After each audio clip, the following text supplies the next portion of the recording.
Scott, you gotta do it. So I go, no, that's degrading. Then the other voice in my head goes, yes, that's why it's so hot. Welcome to This Is Not Happening. I'm your host, Roy Wood Jr. Now, tonight's episode, it's not for the faint of heart. In fact, you might even want to cover your ears. Because tonight, it's about to get filthy, dirty, maybe just a little birdie. It's about to be freaky, nasty, gonna make you wanna touch yourself. I'm talking about smut, talking about sluts, talking about putting stuff in your butts. It's gonna get icky, tricky, it's about to get a little sticky. If you think you can't play ball, stick around. It's about to go down. Let's talk about ball. Yeah, taking it from behind. Dicks and tits and balls and clits and assholes everywhere. Let me hear you say, take. Masturbate. Snail trail. Dutch oven. Here comes the shotgun. Go to shower. Chocolate cha-cha. Rusty trombone. Girl on guy, just don't get it in your eye. Here we go. Yeah, girl. Some of y'all might know this gentleman from his work on the NBC series Hannibal, but the real fans know him from Kids in the Hall. Scott Thompson, everybody.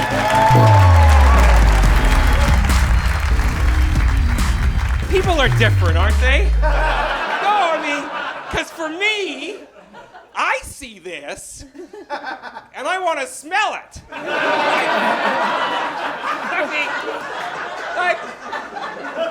That's right. And I'm gay. I mean, that's how much of a perv I am. I'm like, fuck, I don't even care if it's lady parts.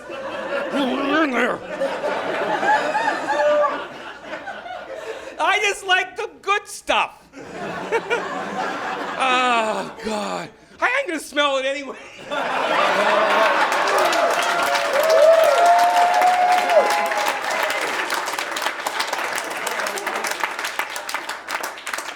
Maybe I'm a little bi. Funk is funk, right, people? Funk is funk. So, just get a little bit on me for later. Yeah! A little bit of a doggy bag.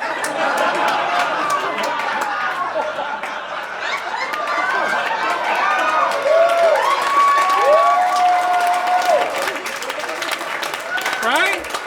What kind of a dog would I be if I didn't leave a little bit of my scent, eh? Gotta mark the stage. Anyways, that ain't my story. I want to talk about a time in my life when I was pretty down, pretty depressed. Anybody out there ever been depressed?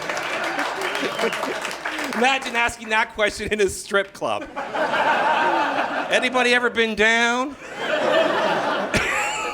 Everybody just gone out and saw naked women you don't know to make you feel like life isn't horrible? That ever happened to anyone out there? But it was really bad. Like, it was a really bad time in my life. I was really down. It was that kind of depression where when a light bulb burns out, you don't change it. You just abandon the room. So, and you know, when everybody has different ways of coping, you know, with depression, you know, they got the best ones, the standard ones, drugs and alcohol. That's not my thing. Oh, I still do them, and I certainly use it to help, but my thing is sex. I'm a horn dog. I am. I'm a middle-aged man whore. And I've used sex. I mean, I'm not proud of it, but I know if I was straight, I would definitely have a hooker habit. I know that. Definitely a stripper habit. And so what I did was I was feeling bad about myself. I wanted to feel good. And, you know, I know you're thinking, oh, but you're a gay man. Gay men aren't doing that anymore. You're all getting married. You're all being, I can't even say it, monogamous. Monogamous. That's the only way I can get it out. Monogamous. Seems like a foreign word when I can say it. I mean, not all of us, are out there getting married and adopting special needs children, right? Some of us just aren't made for office work. You know what I mean? You gotta have some agents out there in the field, bringing back the hard data for the scientists.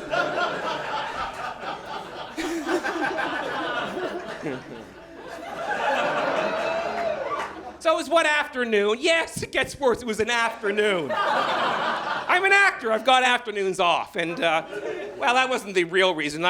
This bathhouse, yes, it was a bathhouse, people. I know.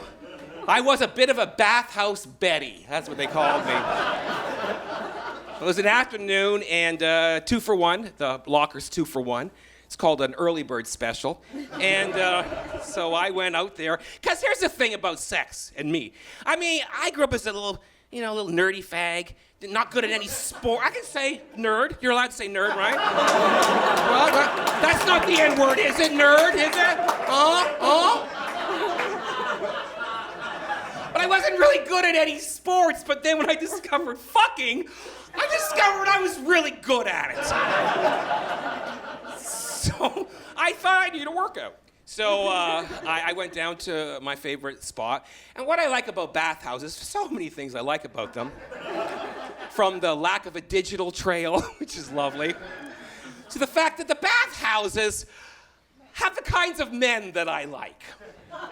The bathhouses have become sort of a, a closet for the third world. Sort of a Muslim closet, sort of. And I do a lot of outreach to the Muslim community. I mean, they should be paying me to help those men adapt. But this bathhouse had all my favorite kinds of guys. Balding, brown men with accents and flip-flops.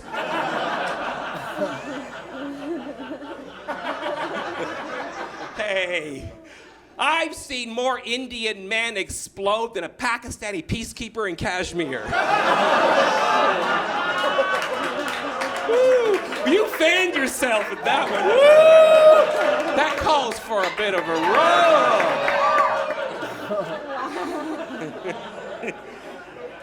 So I went out for a little bit of outreach to the Muslim community. And so I go to my favorite bathhouse, and it's a strange subculture, the bathhouse subculture. I call it a subculture so it doesn't seem as perverted and low. But there's 2 kinds of men at a bathhouse. There's the wolves who prowl. I'm a wolf. Oh, Jesus.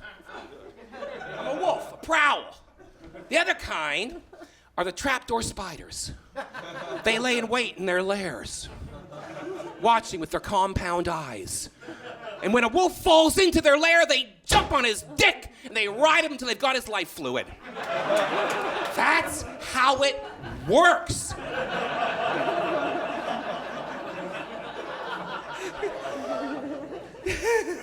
So anyways, I'm there. It's like in the afternoon, I'm wandering around like a wolf, howling occasionally at the moon. And I look in this lair and I see the oddest trapdoor spider. All I can see are his eyes. He's on his hands and his knees. He's dressed completely in black rubber. All I can see are his eyes. Pretty, pretty eyes. Pretty dead eyes. And he has a hose coming out of his mouth. That's attached to a funnel, and it's all duct taped to his head. And then he has a sign around his neck that says, "The human urinal." I know what you're thinking. You admire him, right, for going for what he wants. But you question his fashion sense. Right? That's why you went like this. And I totally agree. I think that she should have taken a page from Coco Chanel. Coco Chanel said, "Before you leave the house, always remove one article of clothing, right? Whether it be a bracelet, a scarf, an IV bag. I myself would have removed the sign. I would have let the funnel speak for itself. Right? Just because you're a perv doesn't mean you can't be subtle. So anyways, I'm wandering around and I keep looking into this lair and he's still there, hopeful, on his hands and knees, waiting for the wolf for the full bladder to drop in. And I keep looking at him and I'm kind of going, wow, and I'm not having a great day. You know, I've been wandering around. I'm there for hours. And I keep looking at him and going, that's intriguing. I mean, I'm a gay man, right? When you're born gay, you have a head start. You know what I mean? I've done everything that 2 to 11 men can do to one another. Right? Yeah, and much of it on skates. So, that's where I am. So I don't judge. Like, I don't judge people by their sex life. My God, when I was a kid, just being a fag could land you in jail. So I don't care what weirdness people are into. But I keep looking at him and going, God, Scott, you gotta do it. You gotta. I mean, your friends will never forgive you if you don't. So I keep going, no, that's degrading. Then the other voice in my head goes, yes, that's why it's so hot.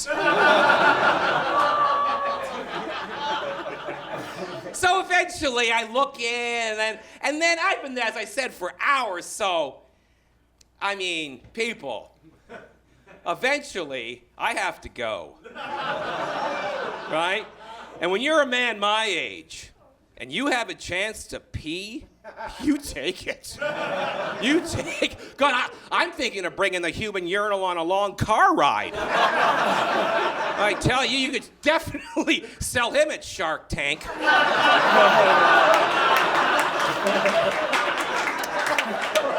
Yeah, that's what I should be doing. So eventually I go, just go for it. So I leap into his lair and I lope over, howling occasionally. And then I pull my unit out and I lay it on the lip of his fascinator. And then he waves me away grandly, like Maggie Smith in Downton Abbey, with these words, sorry, Scott, not a fan. Not a fan! Yeah! You think you've hit rock bottom?